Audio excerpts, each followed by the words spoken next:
ok? Nesse vídeo eu quero falar com vocês sobre shadowing, ou, se eu for fazer uma tradução livre, sobre sombreamento. O shadowing, ele é quando você adiciona uma variável a um ambiente, mas aquela variável já está no ambiente, ou seja, você está readicionando uma variável ao ambiente. Para fazer isso, nós temos múltiplos bindings de variável para a mesma variável em um arquivo XML.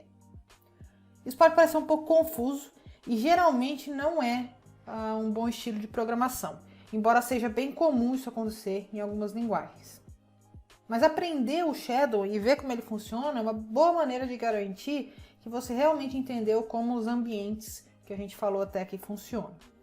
Então, nesse vídeo eu não vou passar nenhuma nova regra e a gente não vai ter, por exemplo, nenhuma nova sintaxe ou aprender um novo jeito de fazer checagem de tipo, nem vamos aprender novas regras de avaliação.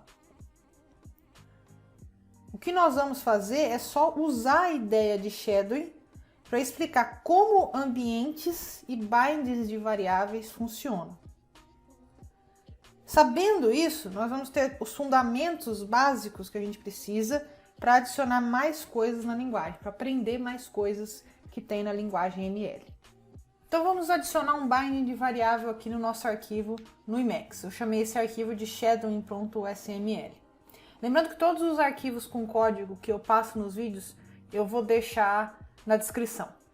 Então vamos adicionar aqui, val a recebe 10.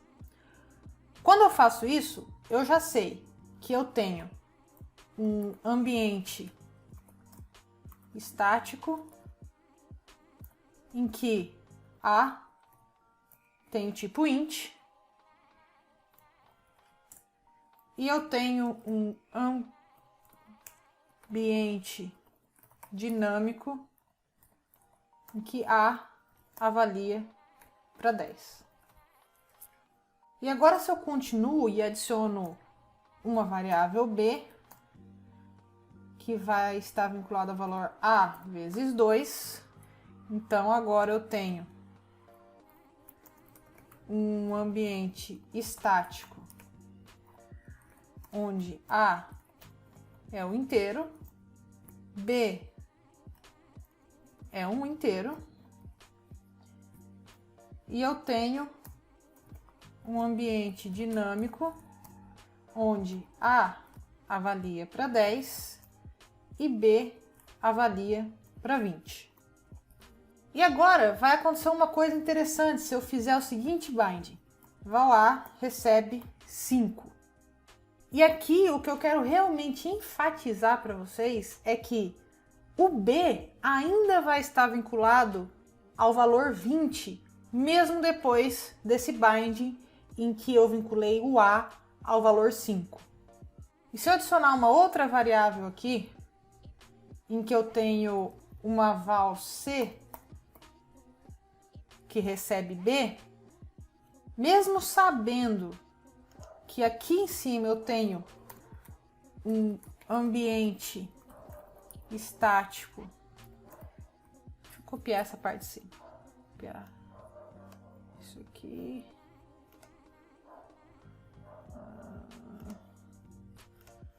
Copiar isso aqui, dar um Ctrl V aqui. Aqui eu tenho um ambiente estático em que A é um int, B é um int, e um ambiente dinâmico em que agora o meu A é um 5 e o B é um 20. Agora, aqui embaixo, depois desse bind, eu tenho ambientes em que o A mapeia para o 5, o B mapeia para 20 e o C vai mapear, vai avaliar, né, para 20 também. E aqui em cima no meu ambiente estático eu tenho que C, ele é um int. Isso porque a gente sabe que o modo como a gente avalia essa expressão B é que você procura por ela no ambiente dinâmico e você encontra o valor 20. E aí você faz a extensão, né? Você adiciona no ambiente dinâmico, de modo que agora o C, a variável C, ela avalia para esse resultado, para 20. E isso não é interferido pelo fato daquele novo binding A avaliar para 5. Então, o fato de B ter sido criado antes, avaliando A vezes 2, não é mais relevante aqui embaixo, quando eu estou fazendo o C, o binding da variável C. Porque esse B avalia para A vezes 2 aconteceu em um ambiente anterior, onde o A estava sendo avaliado para 10. E quando aquilo aconteceu, a gente obteve o valor 20, nós estendemos o ambiente que a gente tinha. Então, de fato, o A ele avaliava para 10 e o B avaliava para 20 e acabou a história. Acabou aí. A partir desse momento em que o B avalia para 20, o fato de que ele avaliou para 20 a partir da avaliação da expressão A vezes 2 já não é mais relevante. Não importa de onde esse valor for tirado. Agora só importa o valor que foi obtido. Então, B ele vai ser 20, ele vai ser avaliado para 20. O valor dele é 20. E outra coisa que tem que ficar muito claro é que esse binding de A recebe 5, isso aqui não é uma atribuição de variável. O que isso quer dizer? Quando tem uma atribuição de variável, o que geralmente acontece nas linguagens é que na memória, o local que a memória da memória em que a variável se refere, altera-se o valor lá dentro. Isso não acontece em ML, por isso que aqui não é uma atribuição de variável. Em ML, não tem como alterar o valor de uma variável, o valor de fato de uma variável. Isso não existe. Então, eu não tenho como mudar o fato de que nesse ambiente aqui em cima, o A ele avaliava para 10. Isso é um fato que continua valendo em qualquer momento. O que a gente tem, na verdade, é um ambiente subsequente, que é esse aqui de baixo, onde agora eu tenho que o A ele é sombreado nesse novo ambiente e ele mapeia, ele avalia para 5. Então a gente pode dizer que houve o shadowing, né? O A ele foi sombreado. Esse shadowing aí nada mais significa que agora nós temos um mapeamento diferente para A, uma avaliação diferente para A em um ambiente também diferente. E agora o A é 5. Então essa é a ideia. Vamos só fazer mais um exemplo para garantir aqui. Então se agora eu tiver, por exemplo, val de o D recebe A. O que eu tenho agora é um ambiente estático. Vou fazer um Ctrl. Tem um ambiente estático, onde A é um int, B é um int, C é um int, D é um int, e um ambiente dinâmico, onde o A avalia para 5, o B avalia para 5, o C ele avalia para 20 também, e eu tenho que o D ele avalia para 5. E se eu fizer agora, val A recebe A mais 1, lembrando que não existe o conceito de atribuição, de alteração do valor da variável, isso faz completo sentido, porque o modo como nós avaliamos uma expressão no ambiente dinâmico atual é que o A ele mapeia para 5, nós adicionamos 1, nós temos então 6. Então o que nós temos agora aqui é um novo ambiente dinâmico onde o A mapeia para 6, o B mapeia para 20, o C mapeia para 20 também e o D mapeia para 5. E aqui em cima nós temos A, que é um inteiro, B é um inteiro, e todos os outros é um inteiro até o D. Então o que nós temos aqui é outro shadowing, em que agora eu tenho o A fazendo sombreamento do A no ambiente anterior, onde era 5, e agora ele vale 6. Veja que o valor de D não mudou nesse novo ambiente, visto que a partir do momento em que D avaliou para o valor 5 aqui, já não importa mais de onde esse valor, qual é a expressão que produziu esse valor 5. E agora se a gente fizer um outro binding aqui, onde eu tenho f recebe A vezes 2, nós teremos que f vai avaliar para 12. Então eu vou copiar esse ambiente aqui de cima, colar aqui embaixo. Então agora nós temos D é int, eu tenho que f também vai ser um int, e aqui embaixo eu tenho f que vai avaliar para 12.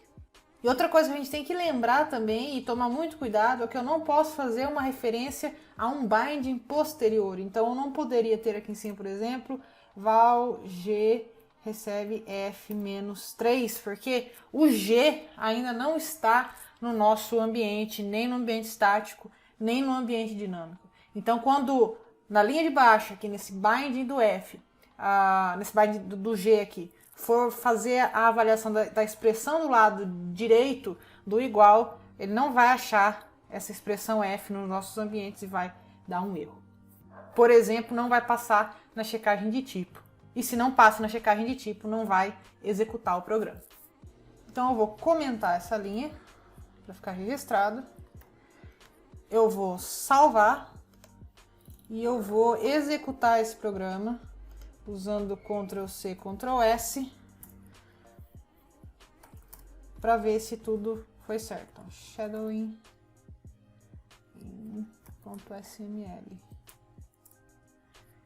Voilà, deu tudo certo. E perceba que apareceu aqui o nome das variáveis que eu tenho, apareceu os valores para os quais elas são mapeadas e apareceu o tipo dessas variáveis. Só que uma coisa interessante é que no primeiro binding que a gente tem A, no segundo binding que a gente tem A, ou seja, naquele binding em que A vale 10 e no outro binding em que A vale 5, no lugar do valor, o REPL mostra um hidden value, ou seja, um valor escondido, ele escondeu o valor da gente. Por quê? Ele fala assim, para não te confundir, eu vou mostrar para você só o valor que o A está valendo nesse momento. Então, esse A avaliado para 6, ele sombreou os outros bindings, né? Então esses dois A's anteriores em outros ambientes em que eles têm um valor diferente, não importa mais a partir do momento em que ocorreu o sombreamento onde o A passou a valer 6. Por isso que aparece hidden value. Um jeito bonito de falar é que o REPL, ele pensa assim, esse valor aqui, esses dois A's anteriores, eles são irrelevantes, eles foram sombreados no meu ambiente dinâmico atual. Então, para você, só vai importar esse A que é avaliado para 6. Então, esse é o exemplo de código que eu queria mostrar para vocês. Vamos voltar para os slides. Então, aqui nesse exemplo, quando você tem algo como A igual a 1, B igual a A e A igual a 2, no ambiente que acaba se formando com esses bindings, B ele vai estar vinculado ao valor 1 e A vinculado ao valor 2. Isso acontece por dois motivos. O primeiro é que nós avaliamos a expressão que nós usamos para B, a expressão A do lado direito, antes de avaliar o B. Então, antes de fazer a avaliação da expressão, o B ele está vinculado ao valor 1. E aí não importa como nós chegamos a esse valor 1, a expressão que foi avaliada para gerar esse valor 1. O segundo motivo pelo qual B vai ser sempre vinculado ao valor 1, mesmo se A mudar, é que o segundo binding, A avalia para 2, não é uma atribuição de variável, como a gente viu no exemplo. O A anterior, o A que criou o ambiente, que fez com que B avaliasse para 1, ainda é 1. O que nós fizemos foi criar uma segunda variável A em um novo ambiente que faz o sombreamento àquele primeiro A. Então, por causa dessas coisas que a gente viu, que não é legal reutilizar os comandos use em um arquivo sem reiniciar o REPL. Porque se você der o use várias vezes para um mesmo arquivo sem usar o Ctrl D, sem encerrar a seção atual do REPL, sem reiniciar o REPL, você vai repetir todos os binds que já estavam lá a primeira vez que você deu use. E embora seja permitido fazer shadowing em ML, seja uma das características da linguagem, e ela permita que você reintroduza bindings, as coisas podem ficar um pouco confusas quando se faz isso. Por exemplo, você pode ter removido um bind, mas ele ainda está lá por causa de um use anterior que você esqueceu.